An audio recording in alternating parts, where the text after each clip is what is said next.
4వ వార్షికోత్సవం సందర్భంగా కరీంనగర్లో మాన్సూన్ సెలూన్లో అన్ని రకాల సర్వీసెస్ పై 25% డిస్కౌంట్. ఈ ఆఫర్ కొద్ది రోజులు మాత్రమే. త్వరపడండి.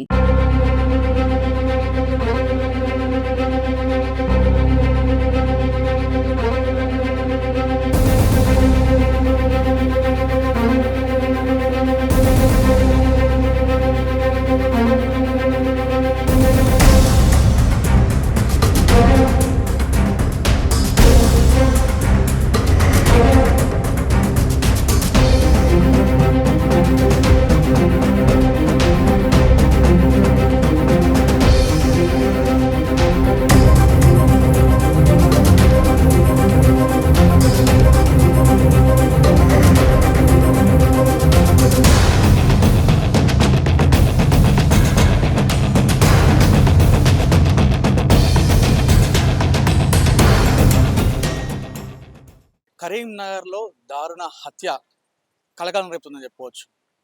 కరీంనగర్లోని లక్ష్మీనగర్లో నివాసం ఉంటున్నటువంటి రాము గౌడ్ అనే వ్యక్తి అతి దారుణంగా హత్య గావింపబడ్డాడు. వివరాలకు వెళ్తే సంగారెడ్డి జిల్లాకు చెందినటువంటి రాము గౌడ్ అనే వ్యక్తి కొన్ని సంవత్సరాల కింద తమ కుటుంబంతో కలిసి కరీంనగర్కు రావడం జరిగింది.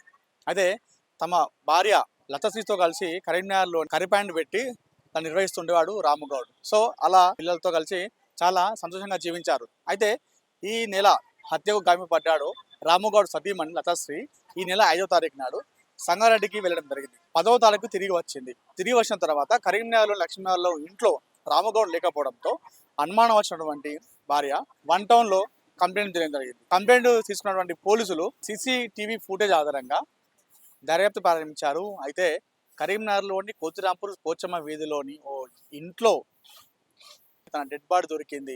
అయితే ఒక్కసారిగా అందరు కూడా షాక్ తిన్నారు.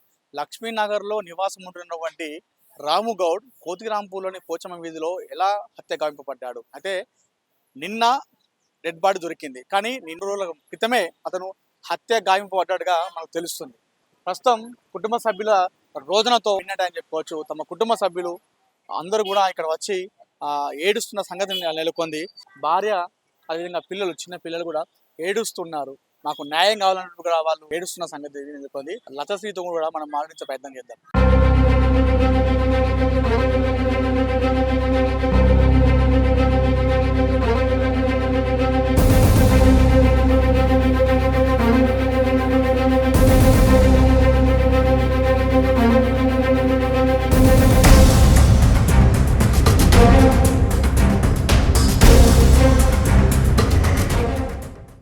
సివిల్ హాస్పిటల్ ప్రాంగణం అంతా కూడా రోదనలతో మిన్నడని చెప్పవచ్చు.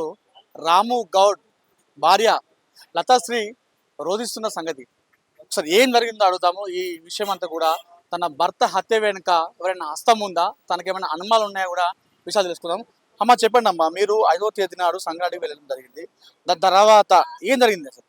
దాని తర్వాత వాడు రోజు ఫోన్ చేసిండట. 3 రోజులు షాప్ తీసిర్రు. మా రామున్న మా అత్తమ్మ తీసారు. బుధవారం నడిపించారు, బేస్తారం నడిపించారు, శుక్రవారం నడిపించారు. శనివారం పొద్దున 7 గంటలకు ఫోన్ చేసిండట. ఫోన్ చేసిన వాళ్ళు బయటికి పోయిందట. బయటికి పోయి మళ్ళీ కొద్దిసేపటికి వచ్చి చికెన్ తెచ్చుకున్నారట, నాటుకోడి తెచ్చుకున్నారట. మధ్యాహ్నం తిన్నారట. తిని వానికి కూడా తినబెట్టిందట. తినబెట్టి మధ్యాహ్నం సాయంత్రం 8కి మా అత్తమ్మ నీళ్ళు కాగబెట్టి పెట్టిన వాళ్ళని స్నానం చేసి టీషర్ట్ను షార్ట్ వేసుకొని అలా డబ్బులు ఎన్ని ఉన్నాయో అవి పట్టుకొని ATM పట్టుకొని వేయిందట. వీళ్ళు పిలిచినా ఆగలేదట. వాడు ఫోన్ చేసుడుతోనే ఉరికిందట. ఆ రాత్రి మాకేం జరిగిందో మాకేం తెలియదు. శనివారం నాడు మధ్యాహ్నం నాకు 10 గంటలకు ఫోన్ చేసి ఎప్పుడు వస్తున్నావు అని అన్నాడు. 12-1 వరకు నువ్వు కరీంనగర్లో ఉండాలి సండే నాడు అన్నాడు. అంటే నేనుండికి సండే నాడు ఏమత్తా, నేను సోమవారం పొద్దున వస్తా అంటే సరే ఉండాలన్నాడు. నాతో అది ఒక్కటి విషయం మాట్లాడిండు. అంతకు మించి నాకు ఏం తెలియదు. నేను నిన్న మధ్యాహ్నం వచ్చిన. నా కొడుకు మొన్న సండే నాడు ఫోన్ చేసిండు. సాయంత్రం ఫోన్ చేస్తే డాడీ ఏం చేస్తుండ అంటే డాడీ ఉన్నాడా అని చెప్పిండు నా కొడుకు. నేను నిన్న మధ్యాహ్నం వచ్చేసరికి మా బావ వాళ్ళందరూ ఇంటి ముందట ఉన్నారు.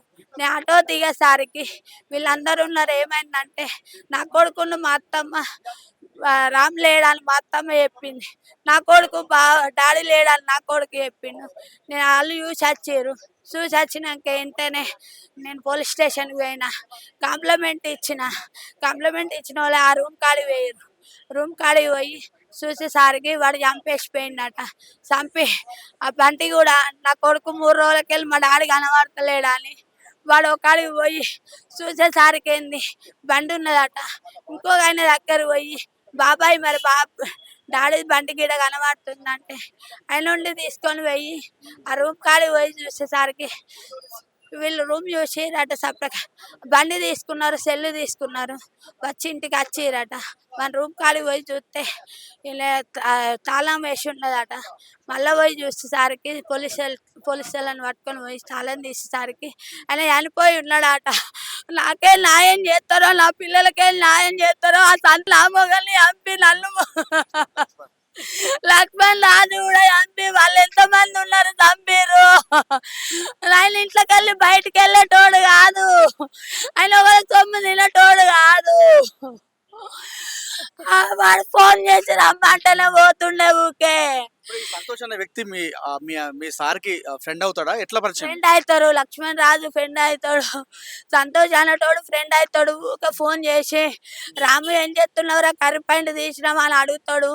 నేనున్నప్పుడు ఊకే నేను చచ్చిపోతానా అంటే ఈ లక్ష్మణ్ రాజుకు ఊకే ఈయన ఫోన్ చేసి, సంతోష్ అన్నట్టు ఆయనే రాముకు ఫోన్ చేసి నేను చచ్చిపోతానా అంటే ఈ రాము ఏం చేస్తాడు, లక్ష్మణ్ రాజు ఫోన్ చేసి మీ బాబాయ్ చచ్చిపోతానట అని చెప్తుండే ఏం జరిగిందో ఆ రోజు ఏం జరిగిందో నాకేం తెలియదు. వాళ్ళు చంపి ఏం చేసిరో నాకు తెలియదు. ఇష్యూ జరగక ముందు మీ ఆయన మీకు ఏమైనా ఫోన్ చేయడం జరిగిందా? ఇట్లా ఉందని చెప్పేసి ఏమైనా చెప్పడం జరిగిందా? ఏం చెప్పలే నాకు, ఇది ఒక్క ఎప్పుడైనా నాకేం చెప్పలే. ఆయన మంచిగానే ఉన్నాడు.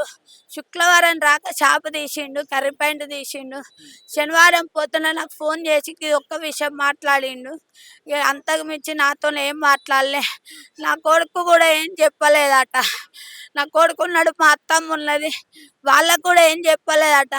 ఆమె కూడా ఎటు పోతానవరా అంటే గిరాక పోయేస్తా అని అన్నాడట. అట్లే ఇక మాకేం తెలియదు, వాడు ఎట్లా చంపిండో మాకు తెలియదు. ఆయన దగ్గర పైసలు ఉన్నాయి, ATM ఉన్నాయి. అవి ఎన్ని వేలు ఉన్నాయో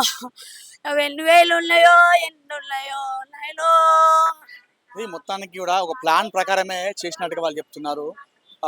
రాము గౌడ్తో ఉన్నటువంటి లక్ష్మణ్ రాజు, అదేవిధంగా వారి స్నేహితుడు ఇద్దరు కూడా ఈ ప్లాన్ ప్రకారమే కోతిరాంపూర్లోని పోచమ్మ వీధిలో ఉన్నటువంటి ఆ ఇంటికి తీసుకెళ్లి హతమార్చినట్టుగా వారు అనుమానం వ్యక్తం చేస్తున్నారు. మిగతా విషయాలు వారి కుటుంబ సభ్యులను అడుగుదాం. అన్న చెప్పండి, మీకు ఇందులో ఎలాంటి అనుమానాలు ఉన్నాయి? అసలు ఎవరైతే వారి సత్యమాని చెప్తుందో అనుమానం వ్యక్తం చేస్తున్నా చెప్తుంది, గతంలో వాళ్ళకి ఏమైనా గొడవలు ఉన్నాయా రాము గౌడ్కి? ఇట్లా ఏం జరిగింది? వాళ్ళు దగ్గర 20 years నుండి మంచి స్నేహితులు ఇద్దరు. ఆయన 10 సంవత్సరాల కింద జాబ్ పోయింది. ఆయన గవర్నమెంట్ ఎంప్లాయ్, అతను జాబ్ పోయింది. కొంచెం సైకోలాగా బిహేవ్ చేస్తున్నాడు. వాళ్ళ భార్య పిల్లలు కూడా అతను వదిలిపెట్టి వెళ్ళిపోయింది. ఇక అప్పటి నుండి మా తమ్ముడే పాపం ఫ్రెండే కదా అని చెప్పి మార్నింగ్ టిఫిన్ కానీ, మధ్యాహ్నం లంచ్ కానీ, సాయంత్రం డ్రింక్ కానీ, డిన్నర్ కానీ అన్నీ వాడే వస్తున్నట్టు కొంచెం సైకోలాగా ప్రవర్తించి అతని దగ్గర పైసలు లేకుండేసరికి మన తమ్ముని దగ్గర 20,000 అమౌంట్ ఉండే మన దగ్గర. శనివారం రోజు మధ్యాహ్నం తాగించి వాడిని ఏమో చేసాను. అంటే అమౌంట్ గురించి చంపాడని మీరు అనుకుంటున్నారా? కేవలం 20,000 నాకు తెలిసి అమౌంట్ గురించి చంపారని అనుకుంటున్నాను. 20,000 అమౌంట్ గురించా, లేకపోతే 20,000 అమౌంట్? వాళ్ళ దగ్గర ఎటువంటి శత్రుత్వాలు కోపాలు ఏం లేవు వాళ్ళ దగ్గర. కేవలం పైసా గురించి చంపినా నేను అనుకుంటున్నాను. అంటే కేవలం 20,000 రూపాయలు కంటే అమౌంట్ వాళ్ళకి ఎటువంటి శత్రుత్వం అయితే లేదు. అంత గుర్తుపట్టడం, ముఖం గుర్తుపట్టడం అనంతగా ఎందుకు అంత చాలా మంది కూడా అనుమానం వ్యక్తం చేస్తారు. నా అనుమానం ఏంటంటే అంటే మొత్తం తాగి పడుకోబెట్టి చంపిన అనిపిస్తుంది నాకైతే. వాళ్ళు 2 3 అన్నది తెలియదు, కానీ 2 అయితే దొరికిండ్రు. ఇంకెవరు ఉన్నారని వాళ్ళ ద్వారా తెలుస్తుంది కావచ్చు త్వరలో. ఇది మొత్తానికైతే ఇదంతా కూడా ప్లాన్ ప్రకారమే చేశారన్నట్టుగా కుటుంబ సభ్యులు చెప్తున్నారు. అసలు ఏం జరిగిందన్న విషయము మీ సంగారెడ్డి ఇంటికి వెళ్ళి వచ్చేసరికి కూడా మాకు ఏం తెలియలేదు అని చెప్పేసి వాళ్ళు చెప్తున్న పరిస్థితి నెలకొంది. ప్రస్తుతం 1 Town CI కోటేశ్వర్, అంటే ఈ కేసును టేకాఫ్ చేసినటువంటి 1 Town CI కోటేశ్వర్ కూడా సివిల్ హాస్పిటల్ రావడం జరిగింది. ప్రస్తుతం పోస్ట్ మార్టం జరుగుతుంది. దీని విషయాలపైన కూడా వచ్చి కుటుంబ సభ్యులతో ఆరా తీస్తున్నటువంటి పరిస్థితి కూడా మనం చూస్తున్నాము. అయితే ఏం జరిగిందనే విషయాన్ని కూడా ఎప్పుడైతే కుటుంబ సభ్యులు కంప్లైంట్ ఇచ్చారో, కుటుంబ సభ్యులు కంప్లైంట్ ఇచ్చిన తర్వాత చాలా తక్కువ సమయంలోనే కోటేశ్వర్ దీన్ని కేసును చేయించడం జరిగింది. అంటే మృతుని ఎక్కడైతే హత్య గావింపబడ్డాడో ఆ ప్రదేశాన్ని కూడా గుర్తించడం జరిగింది. ప్రస్తుతం వారి కుటుంబ సభ్యులతో కలిసి వన్ టౌన్ సిఐ కోటేశ్వర్ అదేవిధంగా ఎస్ఐ రాజన్న కలిసి ఇక్కడ కుటుంబ సభ్యులతో కలిసి విచారిస్తున్నారు. అదేవిధంగా ఆరా తీస్తున్న కూడా పరిస్థితి కూడా మనం చూస్తున్నాం. అయితే ఈ విషయంలో కూడా కుటుంబ సభ్యులు అయితే ముందు నుండి కూడా చాలా అనుమానం వ్యక్తం చేస్తున్నారు. అసలు ఏం జరిగింది అనే విషయం కూడా మాకు తెలియట్లేదు. వారందరూ కూడా ప్రాణ స్నేహితులే, ఎప్పుడు కూడా కలిసి ఉండేవారు. ఎందుకు హత్య చేశాడు అనే విషయం కూడా మాకు ఇప్పటికి తెలియని పరిస్థితి ఉంది. కావాలనే తీసుకెళ్ళి తాగిపిచ్చి మరి హత్య చేసినట్టుగా వారి సతీమణి చెప్తుంది. అదేవిధంగా వారి అన్న కూడా మాట్లాడుతూ అతని దగ్గర మా తమ్ముడి దగ్గర 20,000 రూపాయల అమౌంట్ ఉండే, ఆ అమౌంట్ విషయంలో తాగిపిచ్చి అతన్ని చంపేసి అమౌంట్ తీసుకునే విషయంలోనే చంపేసినట్టుగా వారి అన్న కూడా చెప్తున్న పరిస్థితి. అసలు ఈ విషయం మీద ఏం జరిగిందన్న విషయం అయితే ఇంకా పోలీసులు విచారిస్తున్నారు. దీనిపైన ఇంకా కేసు కూడా విచారణ జరుగుతుంది.